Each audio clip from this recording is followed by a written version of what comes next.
토요일 이른 아침 외곽 퍼블릭 골프장의 클럽하우스 앞에는 주말 골퍼들이 하나둘 모여들고 있었어요. 강도윤과 윤아린, 최서준과 한지아도 그 흐름 속에 섞여 도착했지만 네 사람의 분위기는 다른 팀보다 훨씬 편안해 보였죠. 이들은 어릴 때부터 같은 동네에서 자라 함께 학교를 다녔고 성인이 된 뒤에도 한 달에 몇 번씩은 꼭 얼굴을 보는 사이였습니다. 서준은 예약 확인 문자를 다시 펼쳐보며 티오프 시간과 카트 번호를 확인했고, 지아는 연습 그린 쪽을 한번 둘러본 뒤 오늘 코스 상태가 나쁘지 않다고 짐작했어요. 하리는 새로 산 골프화를 신은 발을 가볍게 움직여 보다가 한쪽 고정끈이 어색하게 잠긴 것을 뒤늦게 알아차렸습니다. 그 모습을 본 도윤은 별다른 말 없이 몸을 숙여 잠금 상태를 다시 맞춰주었고, 하리는 민망한 웃음을 지으며 가볍게 어깨를 폈어요. 첫날부터 넘어지면 큰일 나니까 지금 바로 잡는 게 낫겠네요. 그러게 오늘은 무사히 끝내는 게 제일 중요하죠. 말은 가볍게 오갔지만 그 장면은 이미 네 사람의 익숙한 질서를 아주 조금 흔들어 놓고 있었어요. 운영팀 직원 박민호는 체크인을 도와주며 7시 18분 출발, 전반과 후반 사이 대기 시간, 안전수칙을 차례로 설명했습니다. 서준은 내기까지는 아니어도 점수는 제대로 적자며 휴대폰 메모장을 열었고, 지아는 종이 스코어 카드를 따로 챙기며 중간에 헷갈리지 않게 하자고 덧붙였어요. 하리는 처음 나오는 필드라 그런지 자꾸 주변을 두리번거렸고, 스타트 광장에 서 있는 다른 이용객들의 시선만으로도 어깨에 힘이 들어갔습니다. 앞팀에는 30대 부부로 보이는 골퍼들이 서 있었고, 두 사람은 준비 동작 하나 없이 차분하게 출발을 기다리고 있었어요. 그 모습은 하린에게 괜한 압박이 되었고, 서준은 그런 하린의 긴장을 풀어주려고 일부러 더 밝게 말을 붙였습니다. 여긴 스크린이 아니니까 공 잃어버려도 사람만 안 잃으면 되죠. 그 말은 하나도 위로가 안 되네요. 가볍게 웃음이 났지만 하린의 손은 장갑을 끼고도 자꾸 미세하게 떨리고 있었어요. 그때 담당 캐디 이수정이 다가와 네 사람의 클럽 구성을 확인하고, 초보자가 있는 조는 티샷 순서와 이동 동선을 먼저 익히는 것이 좋다고 설명했습니다. 도윤은 설명을 듣는 동안 하린의 백에서 빠질 뻔한 티와 볼 파우치를 챙겨 옆 주머니에 다시 넣어두었고, 지아는 그 손길을 조용히 한번 보았어요. 네 사람은 웃으며 1번 홀로 향했지만 그들의 첫 라운드는 이미 단순한 나들이의 궤도에서 조금씩 벗어나고 있었습니다. 햇빛은 맑았고 바람도 약했지만 오래된 친구들 사이에는 아직 이름 붙지 않은 새로운 흐름이 아주 조용하게 생기고 있었죠. 1번 홀은 오른쪽이 넓어 보이지만 세컨드 지점이 좁아지는 파사였어요. 서준이 먼저 티박스에 올라가 가볍게 몸을 풀고 드라이버를 휘둘렀고, 공은 큰 무리 없이 페어웨이 왼쪽으로 떨어졌습니다. 지아는 무리하지 않고 우드를 잡아 짧지만 안전한 방향으로 보냈고, 캐디 이수정은 좋은 선택이라고 짧게 고개를 끄덕였어요. 문제는 하린의 차례에서 생겼습니다. 하린은 공 앞에 선 뒤 발 위치를 2번 바꾸고 그립을 3번 고쳐 잡았고, 스윙이 시작되자마자 클럽 헤드가 땅을 먼저 쳐 공이 얼마 나가지 못했어요. 뒤 팀이 스타트 지점에서 기다리고 있다는 사실이 더 크게 다가오자 하린은 급히 티를 주우려다가 볼 마커까지 바닥에 떨어뜨렸습니다. 도윤은 자신의 차례를 기다리던 자리에서 바로 나와 하린이 놓친 물건을 먼저 주워들었고, 카트에서 예비볼 하나를 더 꺼내 주머니에 넣어주었어요. 급하게 치지 말고 다음 샷부터 다시 보면 됩니다. 괜히 다 늦추는 것 같아서 더 손이 꼬이네요. 서준은 웃으며 괜찮다고 했지만 눈은 이미 도윤의 움직임을 따라가고 있었죠. 도윤의 티샷은 가장 길고 안정적이었지만 그는 자기 공이 떨어진 지점보다 하린이 다음에 어디서 쳐야 하는지를 먼저 살폈습니다. 세컨드 구역으로 이동한 뒤에도 그는 하린이 어느 클럽을 잡아야 할지 캐디 말이 끝나기 전에 먼저 확인했고, 비탈이 적은 쪽으로 서는 것이 좋겠다고 짧게 알려주었어요. 하린은 이번에는 무리하지 않고 짧은 아이언으로 공을 앞으로 보냈고 그 덕분에 최악의 흐름은 막을 수 있었습니다. 지아는 자신의 공 위치를 찾으면서도 도윤이 하린의 발끝 방향까지 확인해주는 모습을 놓치지 않았어요. 서준은 장난스럽게 점수를 적으며 첫 홀은 몸 푸는 홀이라고 넘겼지만 말과 달리 조안의 균형이 미세하게 바뀌고 있음을 느꼈습니다. 그린 근처에 다다랐을 때도 도윤은 자기 어프로치보다 하린의 라이부터 보았고 젖은 잔디에 발이 밀리지 않게 옆에서 카트길 쪽으로 동선을 잡아주었어요. 하린은 간신히 보기로 막았고 끝나고 나서야 크게 숨을 내쉬었습니다. 이수정 캐디는 스코어를 적으며 초보가 첫 홀에서 이 정도면 나쁘지 않다고 말했지만 실제로 그 홀을 버틴 힘은 하린 혼자만의 것이 아니었어요. 네 사람 모두 그 사실을 입 밖에 내지는 않았지만 첫 홀을 지나며 서로가 누구를 먼저 살피고 있는지는 훨씬 또렷하게 드러나기 시작했습니다. 3번 홀 파3에 이르자 아침 공기는 조금 풀렸지만 경기의 분위기는 오히려 더 또렷해졌어요. 하린은 벙커를 넘겨야 한다는 설명을 듣고도 스윙을 짧게 가져가다가 공을 그린 옆 러프로 보내고 말았습니다. 공은 살아있었지만 다음 샷에서 얼마나 침착하게 처리하느냐가 중요했죠. 도윤은 자기 차례를 마친 뒤 곧장 하린의 낙구 지점으로 걸어가 러프 깊이를 먼저 살폈고 웨지보다 짧은 클럽이 더 낫겠다고 판단했습니다. 캐디 이수정도 비슷한 조언을 했고 하린은 이번에는 망설임 없이 그 선택을 따랐어요. 욕심내면 더 꼬이니까 한 번에 올리기만 하면 되겠네요. 그게 지금은 제일 쉬운 길이겠죠. 짧은 말이 오간 뒤 하린의 공은 그린 위까지는 아니어도 퍼트 가능한 자리로 잘 굴러갔습니다. 서준은 그 모습을 보며 웃었지만 웃음 뒤에는 조금 다른 계산이 붙어 있었어요. 그는 4번 홀 이동 중 카트 배치를 일부러 바꾸려 했고 하린에게는 지하 옆에 타라고 손짓했지만 장비를 먼저 정리해둔 도윤이 자연스럽게 하린 쪽 자리를 비워둔 탓에 흐름은 다시 원래대로 돌아갔습니다. 5번 홀에서는 하린이 물병을 카트에 두고 내렸고 도윤은 자기 공 위치 확인을 마친 뒤 다시 카트로 돌아가 그 물병을 가져다 주었어요. 앞팀의 김현우와 배지은 부부는 뒤를 한번 돌아보며 속도를 의식하는 눈빛을 보냈고 서준은 괜히 더 빨리 움직이자며 분위기를 끌어올렸습니다. 하지만 네 사람의 발걸음은 같아도 시선의 방향은 조금씩 달라지고 있었죠. 지아는 그린 위에서 퍼트 라인을 읽는 도윤이 자기 공보다 하린의 공을 먼저 살핀다는 사실을 확인했고 그때부터는 단순한 친절로만 보기 어려워졌어요. 하린도 변화를 전혀 모르는 것은 아니었습니다. 다만 그 변화가 반갑다기보다 낯설게 느껴졌고 그래서 더 모른 척하려 했죠. 전반이 끝나 갈수록 스코어보다 중요한 것은 누가 누구를 먼저 챙기는가 그리고 그 행동을 다른 두 사람이 어떻게 받아들이는가가 되었습니다. 햇빛은 더 밝아졌지만 네 사람 사이의 공기는 조금씩 조용하고 무거운 쪽으로 기울고 있었어요. 전반 마지막 9번 홀에 이르렀을 때 서준은 분위기를 다시 자기 쪽으로 끌어오고 싶어 했어요. 그는 공격적으로 드라이버를 휘둘렀고 공은 러프 가장자리까지 밀려났지만 그래도 승부를 보겠다는 뜻은 분명했습니다. 도윤은 흔들림 없이 중앙을 지켰고 지아는 여전히 보수적으로 코스를 풀어갔죠. 하린은 벙커 앞 짧은 거리를 남긴 채 어프로치를 준비했는데 발끝이 모래 경계에 닿을까봐 몇 번이고 자세를 고쳐 잡았습니다. 그 모습을 본 도윤은 자기 세컨드샷 순서가 다가오고 있는데도 먼저 하린의 낙구 지점을 보며 클럽 길이를 계산했어요. 서준은 그 장면에서 표정을 숨기지 못했습니다. 점수 경쟁을 하자는 것은 자기가 먼저 꺼낸 말이었는데 도윤은 승부보다 하린의 한타를 더 신경 쓰고 있었기 때문이죠. 이쯤이면 각자 자기 공부터 챙겨야 하지 않겠어요. 지금은 빨리 정리하는 게 더 중요하죠. 짧은 한마디였지만 농담처럼 흘러가던 공기가 그 순간 한번 끊겼습니다. 하린은 둘의 말 사이에서 더 조심스러워졌고 결국 안전하게 짧게 끊어 처그린 앞에 올리는 데 만족했어요.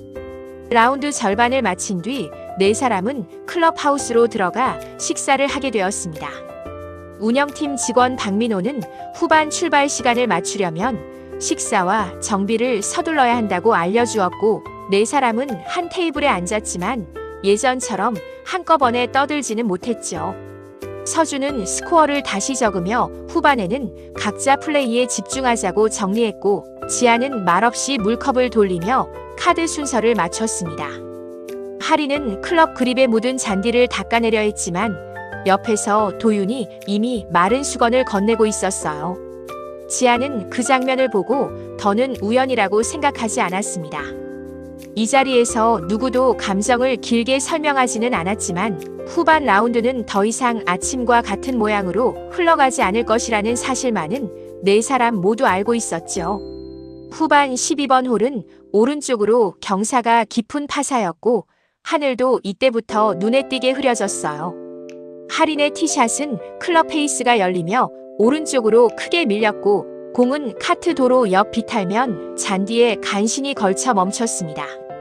캐디 이수정은 공 위치를 확인한 뒤 벌타를 감수하고 드롭하는 편이 안전하다고 설명했지만 하린은 점수를 조금이라도 지키고 싶어 직접 쳐보겠다고 마음먹었어요. 그 순간 정태성 마셜의 무전이 들려왔고 짧은 소나기가 곧 올 수 있으니 각 조가 속도를 조절하라는 안내가 전달되었습니다. 하린은 경사진 곳에 발을 디딘 채 클럽을 내렸고 첫 발은 버텼지만 두 번째 중심 이동에서 젖은 잔디가 미끄러졌어요. 몸이 옆으로 기울자 공보다 먼저 무너지는 것은 자세였고 그걸 가장 빨리 본 사람은 도윤이었습니다. 도윤은 자기 세컨드샷 준비를 즉시 멈추고 비탈 아래로 내려가 하린의 팔과 어깨를 붙잡았고 둘은 간신히 함께 중심을 세웠어요. 그 과정에서 도윤의 바짓단은 지늘게 졌고 하린의 클럽은 손에서 빠져 배수구 쪽으로 굴러갔습니다. 지금은 이 샷을 치면 안 되겠습니다. 네, 더 가면 정말 다칠 뻔했네요. 서준은 멈춰 선 채 그 장면을 끝까지 보았고 지아는 곧장 아래로 내려가 떨어진 클럽을 주워 올렸습니다. 캐디는 안전을 이유로 해당 샷 포기를 권했고 마셜도 즉시 이동 준비를 하라고 손짓했어요.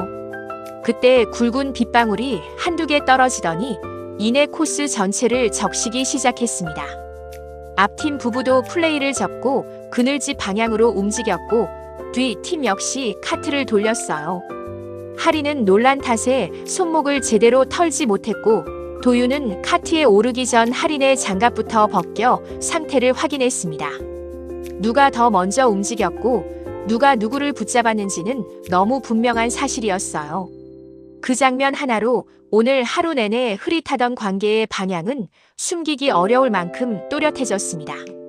그늘집에 도착했을 때 네 사람의 옷과 장비는 군데군데 젖어 있었고 오세라 직원이 서둘러 수건과 비닐 커버를 가져다 주었어요.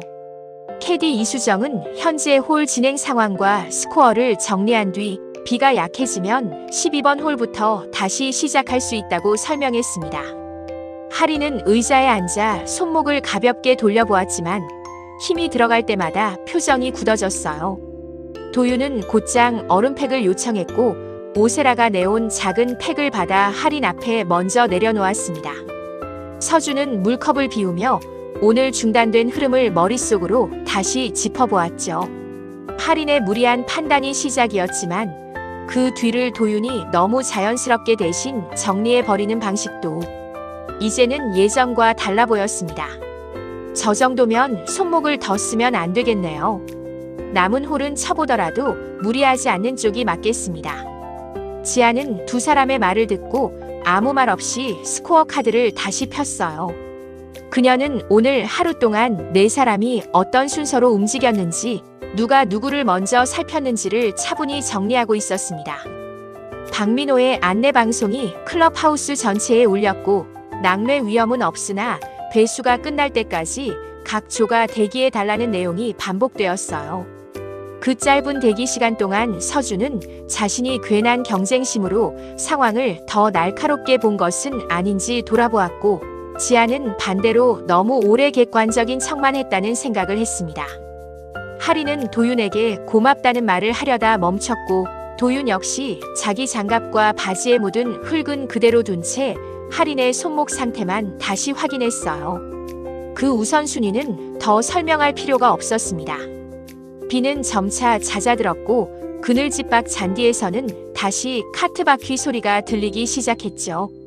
이제 남은 것은 경기를 계속할 것인가 보다 이 하루를 어떤 모습으로 마무리할 것인가 하는 문제에 더 가까워졌습니다.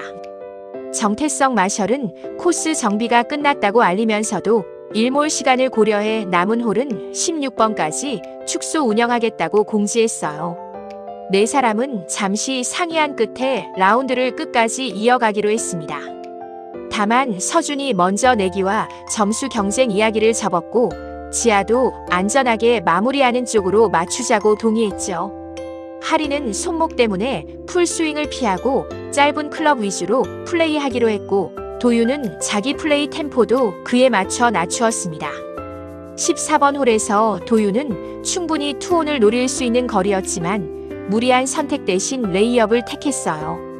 그 결정은 점수를 위한 것이 아니라 조 전체의 흐름을 더 흔들지 않기 위한 판단에 가까웠습니다. 서준은 그제야 오늘 하루 자신이 붙들고 있던 것이 스코어가 아니라 예전의 관계 방식이었다는 사실을 조금씩 받아들이기 시작했죠. 지아는 스코어 카드와 벌타 계산을 맡아 누구의 판단도 흔들리지 않게 중간 정리를 해주었습니다. 이 홀부터는 기록만 분명하면 되겠습니다. 네, 오늘은 끝내는 게 가장 중요하죠. 16번 홀 그린 앞에서 하리는 짧은 퍼트를 남겼고 이번에는 누구도 대신 나서지 않았어요. 도윤은 규칙을 넘지 않는 선에서 퍼트 순서와 경사만 다시 확인해 주었고 하리는 천천히 호흡을 고른 뒤 공을 홀컵 안으로 넣었습니다. 그 퍼트는 좋은 점수와는 관계가 없었지만 오늘 라운드를 자기 힘으로 마무리하는 마지막 절차처럼 보였어요.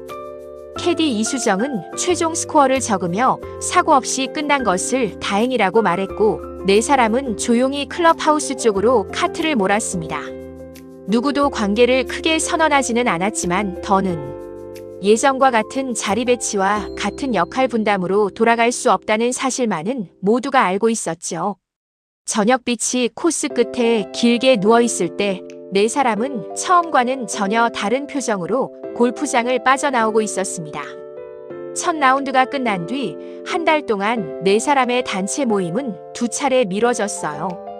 예전 같으면 누군가 먼저 날짜를 정했겠지만 이번에는 모두가 조금씩 거리를 두며 각자의 시간을 정리하는 쪽을 택했죠.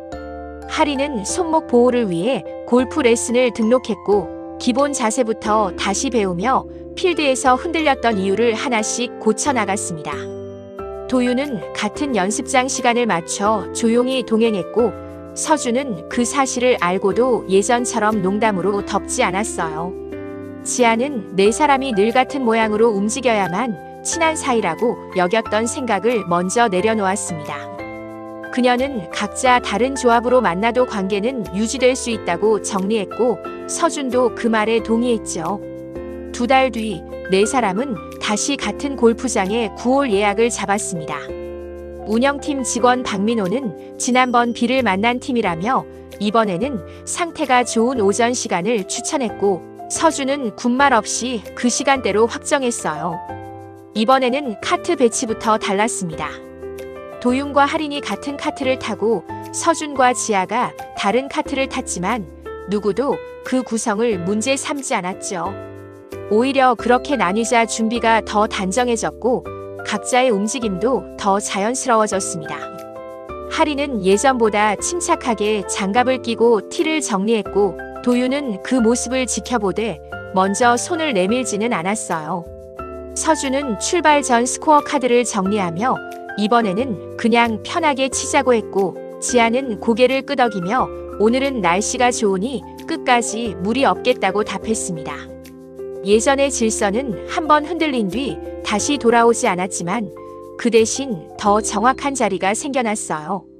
첫 라운드의 비탈면에서 드러난 선택은 우정을 끝내는 사건이 아니라 오래된 관계가 새로운 이름과 거리로 바뀌는 계기가 되었죠.